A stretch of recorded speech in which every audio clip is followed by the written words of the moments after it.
are watching Al Jazeera, and we begin with breaking news that Hamas says it has handed over its response to US President Donald Trump's ceasefire proposal. The 20-point plan agreed by Trump and Israeli Prime Minister Benjamin Netanyahu was announced in the White House on Monday. Here's a statement that has just been released by Hamas. The movement announces its approval to release all occupation captives, both living and the remains, according to the exchange formula outlined in President Trump's proposal. In this regard, the movement affirms its readiness to immediately enter negotiations through mediators to discuss the details. The movement also reaffirms its approval to hand over the administration of the Gaza Strip to a Palestinian body of independence based on Palestinian national consensus and with Arab and Islamic support. That's just into us here at Al Jazeera. Well, let's unpack everything that we have heard so far as regards to Hamas's response. I'm joined in the studio by our correspondent, Ali Hashim. So, pretty clear in its communication. Hamas has said that it's essentially signing up to this proposal. Give us a sense of, firstly, how this message has been communicated to us and what it means, given the deadline and the expectations given by Donald Trump only on Monday. Well, clearly, because also the statement by Hamas mentions that there were questions with respect to some points. So they accepted mainly the idea of exchange, of swap, of business swap, the idea of a Palestinian technocrat administration of Gaza. There are several points that they accepted. However, they have kind of questions or queries on other points. So mainly when it comes to the issues such as the international administration of Gaza, Hamas's statement says that they will leave this, the future of Gaza, the future of the whole struggle will be left for Palestinian consensus. So they want maybe a broader Palestinian consensus on this to reach a kind of a final answer. So what's clear is that Hamas said yes, but. Yeah. Right. Yeah. So let's be clear about this. We're not talking about Hamas signing up with a blanket support of all of these 20 points put forward in the plan. What Hamas are agreeing to is negotiations, but they have been clear about one particular point, that they've reiterated that they have agreed to hand over the administration of the Gaza Strip to a Palestinian body of independent technocrats. Yes. What does that mean?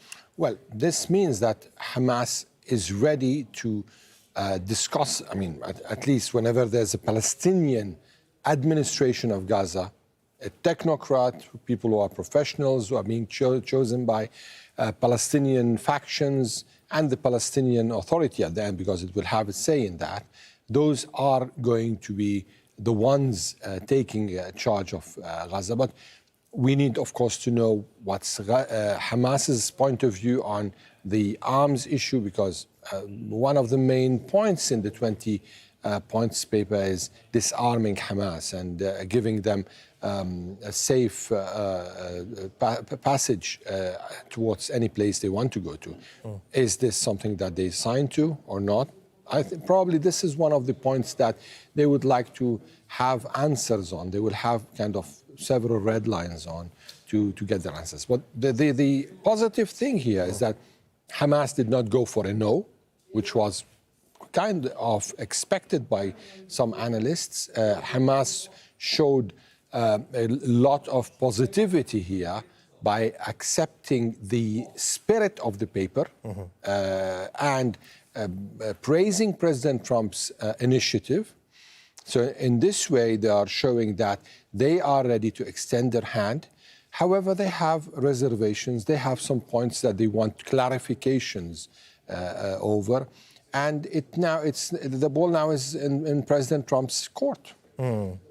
So, and all of this, of course, comes off the back of a pretty stern ultimatum, wasn't it, coming from Donald Trump on his Truth Social platform, saying that this was, in bold, he wrote, the last chance and, quote, hell will break out and there will be peace in the Middle East one way or the other. The deadline had been set for something like 6 p.m. Washington time, 2200 GMT on Sunday. This is coming a couple of days before that. What should we read into that? Are they saying that, look, we're prepared to take this down to the wire if we have to in the next 48 hours by way of negotiations? Well, this gives a chance it opens a window for negotiations in case there is a chance for negotiations. Also, we have to take into consideration, and this is something that most of the Arab and Islamic countries said, that the paper they signed to is different from the one that President Trump announced. So these reservations might really align with the Arab and Islamic